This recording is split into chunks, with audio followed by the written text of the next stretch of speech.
Olá, que a paz seja convosco. Hoje a nossa leitura está no Evangelho de Mateus, no capítulo 26, do verso 6 ao 13. Ora, estando Jesus em Betânia, em casa de Simão o leproso, aproximou-se dele uma mulher trazendo um vaso de alabastro cheio de precioso bálsamo, que lhe derramou sobre a cabeça, estando ele à mesa. Vendo isto, indignaram-se os discípulos e disseram: Para que este desperdício? Pois este perfume podia ser vendido por muito dinheiro e dar-se aos pobres. Mas Jesus, sabendo disso, disse-lhes: Por que molestais esta mulher? Ela praticou boa ação para comigo, porque os pobres sempre os tendes convosco, mas a mim nem sempre me tendes.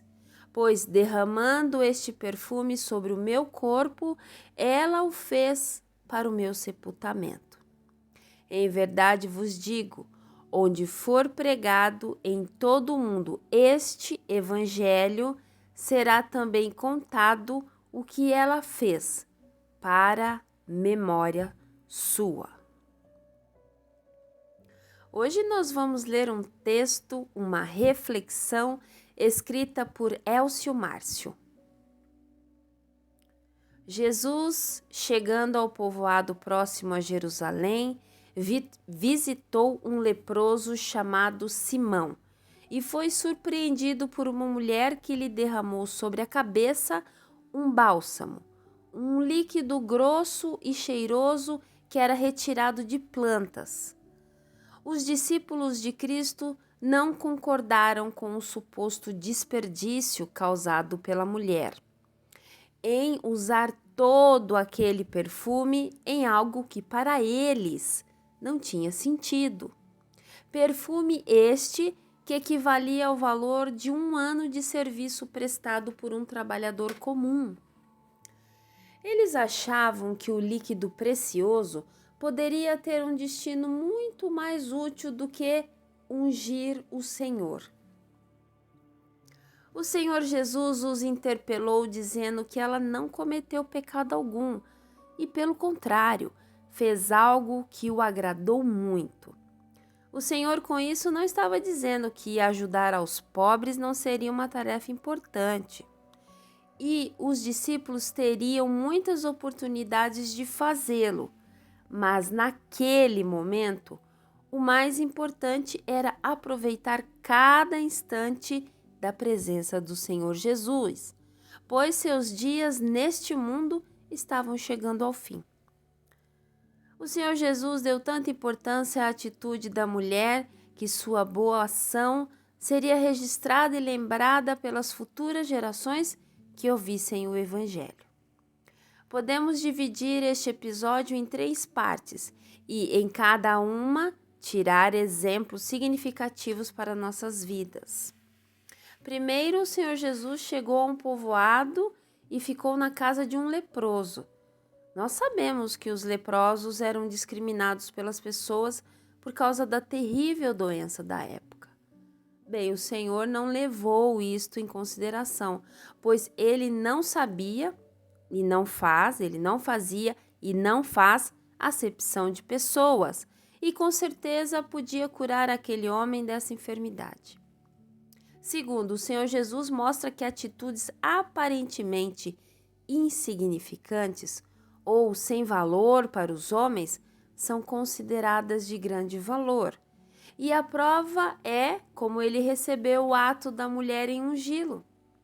Em contrapartida, o Senhor repreendeu os discípulos, mostrando que atitudes aparentemente corretas podem ser mal aplicadas, dependendo do momento. É preciso usar de sabedoria. Se não a temos, precisamos pedir, como está em Tiago 1:5. A mulher tinha algo valioso em suas mãos. Poderia ser seu sustento por muito tempo. Poderia ser aplicado de forma que os discípulos pensaram, ou ainda usá-lo para fins de emergência, em caso de ferimento. Ela não optou por nenhuma destas opções, mas pela melhor naquele momento: dar a Jesus. Não importa o valor ou quão importante seja algo que temos. A partir do momento que nos entregamos a Cristo pelo batismo, tudo o que temos e somos pertencem ao Senhor e devem ser usados de forma que glorifique a Ele e beneficie a outros. Nada do que façamos a favor de Deus e do reino será esquecido. A atitude da mulher está registrada na palavra de Deus. E por fim, os discípulos estavam em fase de aprendizado, andando com o Senhor Jesus, e a cada oportunidade o Senhor os instruía como deveria ser a postura deles, seja pelo reto ensino ou pelo exemplo perfeito. Eles tiveram boa intenção e até foi louvada por Jesus, mas eles precisaram entender que há sempre situações mais urgentes ou mais importantes que não podem ser descartadas. Que deste episódio da vida do Senhor Jesus, da mulher e dos discípulos, possamos tirar exemplos valiosos para uma aplicação correta e favorável ao mais importante: servir aos propósitos de Deus e à sua vontade. Que Ele nos ilumine e nos guie neste rico caminho de bênçãos e o nome dele seja sempre glorificado, em nome do Senhor Jesus Cristo. Amém.